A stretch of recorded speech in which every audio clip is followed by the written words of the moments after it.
Hello guys, എല്ലാവർക്കും മക്കറീസിലോട്ട് സ്വാഗതം. നമ്മളിന്ന് ചെയ്യാൻ പോകുന്നത് ഞാൻ കുറച്ച് ദിവസത്തിന് മുമ്പ് ഒരു വീഡിയോ വയ്ക്കാതെ ഞാൻ കാണിച്ചു. എൻ്റെ ചെടികളൊക്കെ നിങ്ങളെ കാണിച്ചു, മാവൊക്കെ. അപ്പം ഇന്നത് മാവ് കട്ട് ചെയ്യാനുള്ള സമയമായി. മഴയായതുകൊണ്ട് വെള്ളം കയറിപ്പോവും, അതുകൊണ്ട് ചീത്തയായി പുഴുവൊക്കെ കയറും. അതുകൊണ്ടാണ് കേട്ടോ. നമുക്കപ്പോൾ ഇത് കത്തിരി എടുത്തിട്ടുണ്ട്, കട്ട് ചെയ്യാം. ഗായ്സ്, ഇതാണ് കേട്ടോ മാവ്. നമുക്ക് ആദ്യം ഉണ്ടായ തന്നെ ഇതിൽ ഒരു മാവ് പഴുത്തായിരുന്നു, അത് നിങ്ങൾ കഴിച്ച ആദ്യത്തെ മാവ്, ആദ്യത്തെ മാങ്ങ.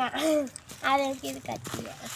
ഇനി ഒത്തിരി വെള്ളം, മഴയല്ലേ ഇപ്പം വരാൻ പറ്റും. ഇനി ഒത്തിരി വെള്ളം അല്ലെങ്കിൽ കയറിപ്പോവും. ഒരു മാങ്ങ കട്ടിച്ചിട്ട് സാധ്യത മാങ്ങയാണ് ഇത്. കണ്ടിട്ടുള്ള അല്ലേ, റെഡിഷ് വരുന്നുണ്ട് ഗായ്സ്. അപ്പം എല്ലാം കട്ട് ചെയ്തിട്ട് നമുക്ക് കാണാം. നമുക്കിട്ടാ നിനക്ക് പറിക്കുന്നോട്.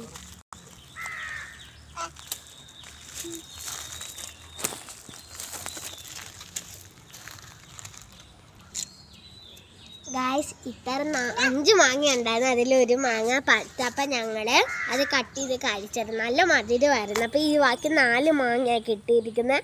ഇനി ഇത് കൊണ്ടങ്ങ് പഴുപ്പിക്കണം. ഇനി ഇതൊന്ന് പഴുത്തതാണെന്ന് തോന്നുന്നു, റെഡ് വന്നിട്ടുണ്ട്. അപ്പോൾ ഇന്നത്തെ വീഡിയോ തരുള്ളൂ. എല്ലാവർക്കും വീഡിയോ ഇഷ്ടപ്പെട്ടെന്ന് വിചാരിക്കുന്നു. ലൈക്ക്, ഷെയർ, സബ്സ്ക്രൈബ്, ആ ബെല്ലൈക്കനോടെ ക്ലിക്ക് ചെയ്യണം. ടാറ്റാ.